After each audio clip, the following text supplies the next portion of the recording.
ugu yaraan 7 qof ayaa ku dhimatay ku dhawaad 10 kalena way ku dhaawacmeen qarax gabaldhici maanta ka dhacay magaalada Muqdisho. Qaraxa ayaa ka dhacay meel u dhaxaysa kaalin shidaal iyo bacaadlaha Xamarweyne.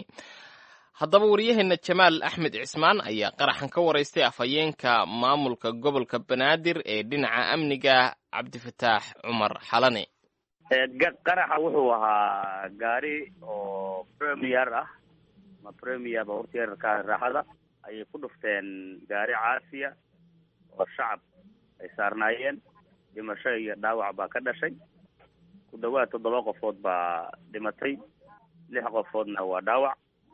marka intii dhimatay Allah u naxariisto intii dhaawacana Allah bogsiyo cadowgu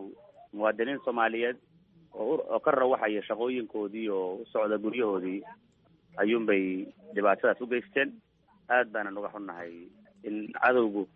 shacabka au dhibaato intaas la u geysto iyo intaas ka badanna lama amaanku ay baaritaanka xaqiijiyaan baan idin wadaagayna insha Allah dilay waad maasantahay Cabdifataax waxa la sheegayaa in qaraxa sidoo kale bartilmaameedku waa maqaayad meesha ku teelay arrintaasi bal ka waran may wax maqaayada oo ahaa bartilmaameed haba yaraatay ma jiro laami dhaxbartankiisu ka dhacay qaraxu ka dhacay gaariguna marayay wax maqaaxi ah oo u dhow na haba yaraatay ma jiro wararka kale ee sheegaya bal ka waran in dad dawladda ka tirsan uu bartilmaameedku ahaa gaarigana la doonayay in lagu qarxiyo sidaasna ay wax u dhaceen may haba yaraatay ma jirto bartilmaameedkoodu wuxuu ahaa gaarigaas caasiga ah ee shacabku saaran yahay inay dilaan buu ahaa wax kale ama ujeedaa ama ka jeedaa ay lahaayeen haba yaraatay ma jirtaa ma jirtaa cid madaxa ama saraakiila oo meesha ka agdhaweyd markuu weerarku dhacay marnaba kama agdhaweyn waa inta u dhacaysa bacadlaha Xamarweyne kaalinta shidaalka ee Sabika leedahay waa laami dhaxbartankiis marka goob shacab guud ahaantii marka goob ama dawladdu degan tahay amba ciidan joogo ma ahayn dadka dhintay marka dhamaantoodba waxay ahaayeen dadkii gaariga saarnaa caasiga ah dad shacab oo gaariga saarnaa ahay dhamaantood waxaad noo sheegtaa marka wax howlgalla oo ay ciidanku sameeyeen ilaa iyo hadda la og yahay kadib dhacdadaasi waa socdaa howlgalku wixii jawaabayna naga sugaa insha Allah anaga waa maasantiin walaal gaariga wuxuu ahaa gaari qarxay gaari meesha la dhigay mise wuxuu ahaa qof baa waday oo qofkii wadayna meeshuu ku dhintay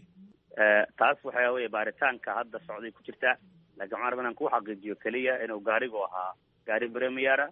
oo cad oo nooc yararka ah ee cad ah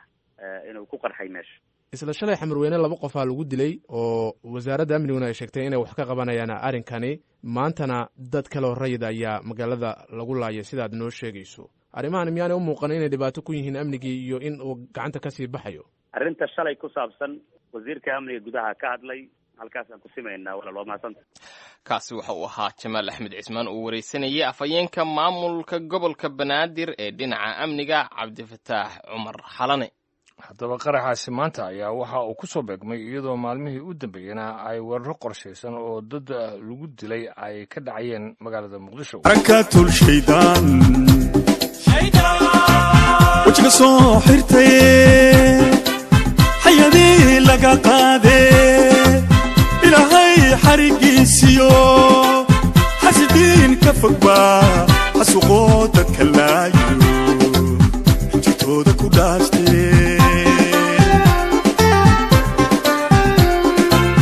rakatul shaydaan wajiga soo xirtay hayadii laga qaaday ilaahay xarigiisiyo xasidiin ka fogba xasuqooda kalaayo jitooda ku dhaastay xalad weeye la yaable xanun weeye dhibreebay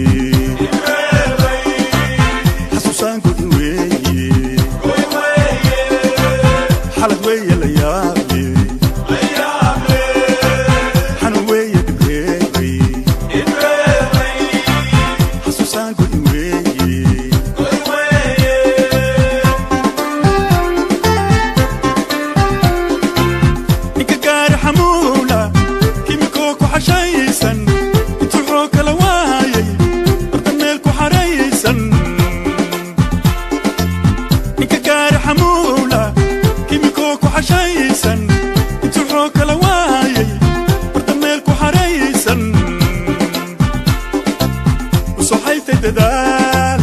السياسة حقيقة حقلينو لكم شيء وحالو فيه ومنودي بسلي واه واه واه واه حركات الشيطان